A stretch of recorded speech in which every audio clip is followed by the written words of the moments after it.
வணக்கம் நண்பர்களே, welcome back to the motor vibe.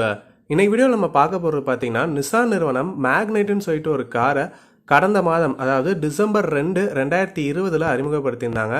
இந்த கார் பார்த்தீங்கன்னா ஒரு சப்காம்பேக்ட் எஸ்யூவி ரகத்தை சேர்ந்த கார்.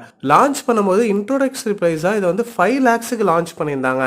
ஸோ 5 லட்சத்துக்கு ஒரு சப்காம்பேக்ட் எஸ்யூவி காருங்கும் போது இதோட சேஃப்டி, அதாவது இதோட பில்டு குவாலிட்டி எந்த அளவுக்கு இருக்குன்னு சொல்லிட்டு ஒரு கேள்வி இருந்துச்சு எல்லாத்துக்கும். அதுக்கான ஒரு பதிலாக இப்போ இதோட சேஃப்டி ரேட்டிங் ரிலீஸ் பண்ணியிருக்காங்க.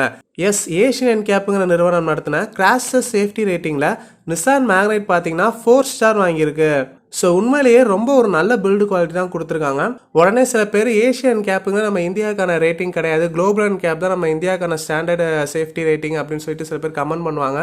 ஸோ அவங்களுக்காக ஒரு விஷயம் நான் தெளிவுபடுத்திக்க விரும்புகிறேன். அதாவது ஏஷியன் NCAPங்கிறது என்னென்னு பார்த்தீங்கன்னா global NCAP plus Malaysian institute of road safety research, இந்த 2 நிறுவனமும் சேர்ந்த ஒரு கொலாபரேட்டிவ் வென்ச்சர் தான் ஏஷியன் NCAPங்கிறது. இது பார்த்தீங்கன்னா 2011 லான்ச் பண்ணாங்க. 2013 பல கார்களுக்கு இவங்களோட சேஃப்டி ரேட்டிங்கை கொடுத்துட்ருக்காங்க.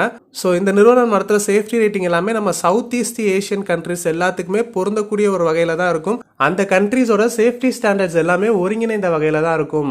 உங்களுக்கு இன்னமும் டவுட் இருந்துச்சுன்னா நீங்களே பார்க்கலாம், அந்த காரில் குளோபல் NCAPோட ஸ்டிக்கரும் ஒட்டியிருக்கும். இப்போ அந்த கிராஷ் சேஃப்டி ரேட்டிங்கோட வீடியோ உங்கள் பார்வைக்காக.